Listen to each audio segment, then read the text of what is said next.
Whenever I go to conventions, I make a point of playing games that I've never played before, or at least ones I don't get to play that often, but that I really like. Call of Cthulhu was a focus for a while. Last year at GaryCon, I played a couple games of Castles and Crusades, and this year at GaryCon, it was Dungeon Crawl Classic. And then at Gen Con, I was able to get in on a game of Pirate Borg and Mothership. And now I've begun to join some online games through Start Playing.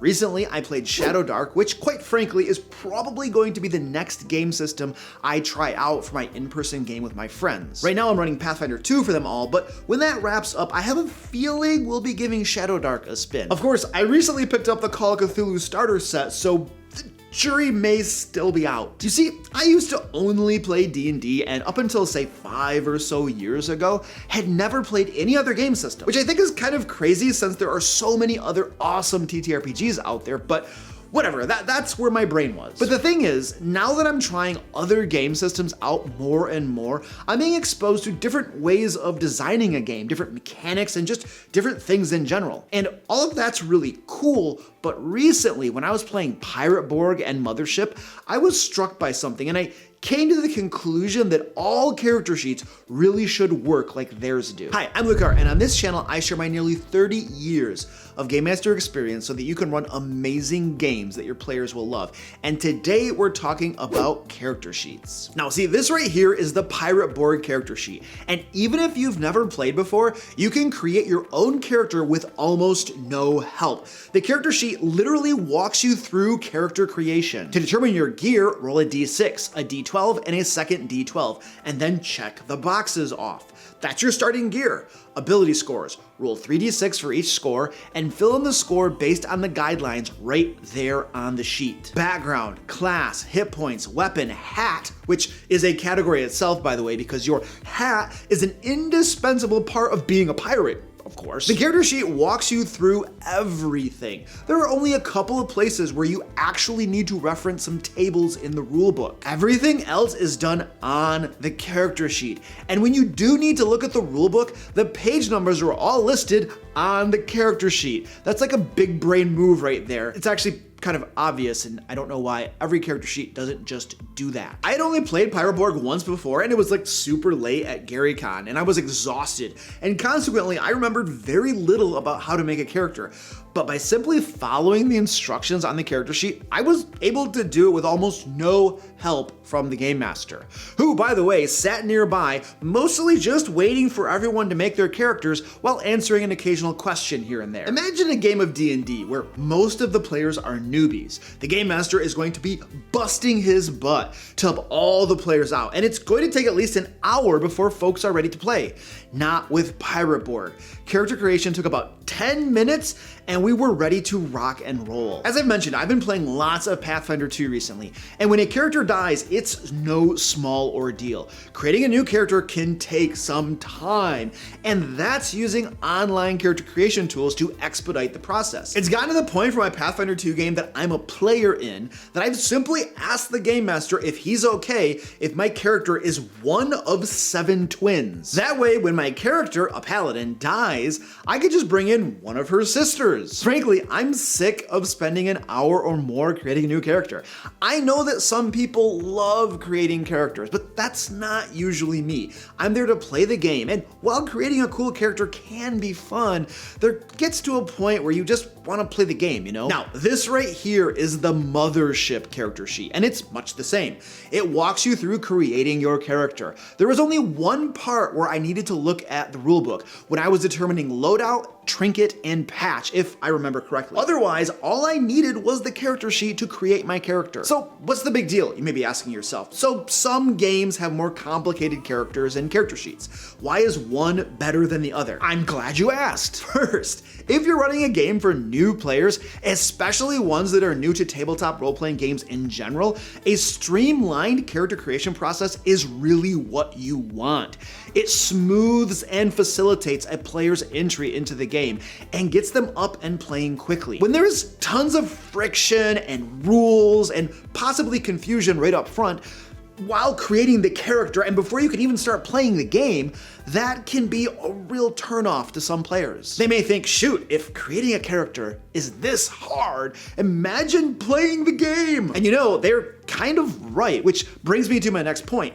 many times, games that have streamlined character creation processes also have streamlined rules in general. We call these rules-light games. Pirate Borg and Mothership are rules-light games, and I would also classify Shadowdark as a rules-light game. D&D 5th edition is not, by any stretch of the definition, rules-light, and Pathfinder 2 is even less rules-light than D&D.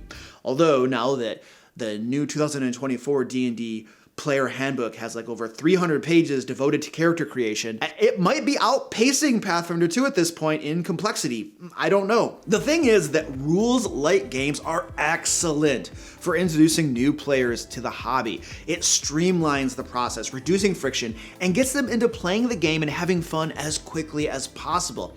And since the gameplay rules are simpler and there are fewer of them, it makes it easier for everyone to play. Yes, the game master needs to make more adjudications and rules calls, but I certainly don't mind that. It's certainly better and more fun than digging through a rulebook for 20 minutes to find an answer. Honestly, it's kind of a shame that D&D is the most popular game out there, and not because it's not the best game, whatever that means. It seems like people are always so quick to jump into the comments saying stuff like, there are better games, way better games out there than D&D, and comments like that, but those are just your opinions. What constitutes the best game for one person is unique to that person. The reason it's a shame that D&D is the most popular game is that due to that popularity, it's often the first game folks who've never played a TTRPG try.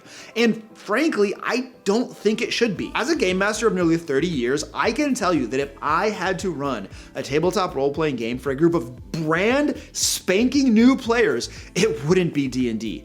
It would be something like Shadowdark or Pirate Borg or Mothership, depending on the genre and feel that we wanted to play. And not because I hate rules-heavy games like D&D and Pathfinder 2, far from it. I still play those games and have tons of fun. I love our Pathfinder 2 game. It's just that rules-light games are generally better for new players than rules-heavy games for a variety of reasons, many of which we've already touched on. The other great benefit of rules-light games is that they allow you to focus more on role-playing. And remember, when I say role-playing, I'm not talking about talking in character. That's just one aspect of role-playing, which also includes combat, exploration, and lots of other elements. Remember, the entire game is role-playing. You see, in a rules-light game, you focus on what your character says and does, and then you use mechanics as needed, or the GM adjudicates and decides what happens. A pitfall I've seen with rules-heavy games like D&D and Pathfinder is that they can often focus too much on mechanics because there are rules for almost everything, and then you end up in a situation where role-playing is limited by those mechanics. It doesn't always happen, but it certainly can. The next reason that I love character sheets like those of Pirate Borg or Mothership is that when I die, it makes it easy to create a new character. Now, if you've ever had me in one of your games, you know that I am a reckless and careless player that is more apt to get my character killed than pretty much anything else. I usually churn through characters, so when I need to create a new one, I want a process that is quick and easy, as quick and easy as possible. This also makes it better for the game master and other players. They can just keep on playing the game and boom, like 10 minutes later, you're ready with your new character and the game master can slip you right back into the game. Furthermore, this allows the game master to run grittier, more deadly games if that's their jam.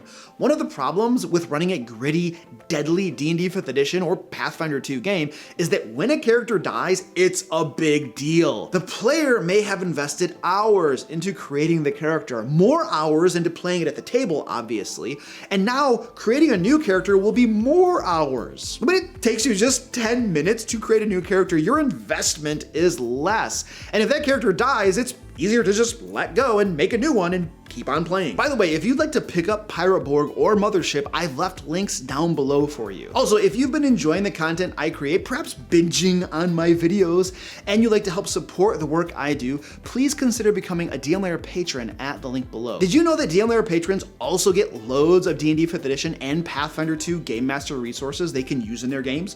Full-length adventures with digital maps for VTT use, monsters, traps, puzzles, magic items, encounters, also with digital maps, and more. We also have Foundry packs available.